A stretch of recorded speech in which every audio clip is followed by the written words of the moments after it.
കണവ തോരൻ വെക്കാൻ വേണ്ടിയിട്ട് ആദ്യം അരച്ച് വെക്കാം. തേങ്ങ, കരിവേപ്പില, മഞ്ഞൾപ്പൊടി, മുളക് പൊടി, മസാല ഇതെല്ലാം കൂടെ നല്ലോണം ഒന്ന് അരച്ച് മാറ്റി വെച്ചിട്ട് കുക്കറിലിട്ട് ഒരു 3 വിസിൽ കേൾപ്പിച്ച് കണവ ഞാൻ നേരത്തെ വേവിച്ച് വെച്ചിട്ടുണ്ടായിരുന്നേ. ഗ്യാസ് ലാഭിക്കാൻ വേണ്ടിയിട്ടാണ് അങ്ങനെ ചെയ്തിട്ടുള്ളത്. അല്ലെങ്കിൽ നമ്മൾ കുറേ നേരം ഇതിലിട്ട് വേവിക്കണ്ടേ.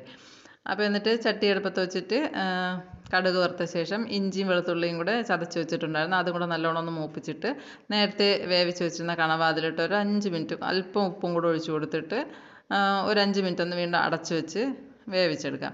എന്നിട്ട് അതിന് ശേഷം പിന്നെ വീണ്ടും എടുത്തിട്ട് അരപ്പിട്ട് കൊടുക്കാം. അരപ്പിട്ട് കൊടുത്ത് വീണ്ടും അതേപോലെ ഒരു 2-3 മിനിറ്റ് വീണ്ടും ഒന്ന് അടച്ച് വെച്ച് കൊടുക്കാം. ആ അരപ്പും കൂടി ഒന്ന് വേവാൻ വേണ്ടിയിട്ട്.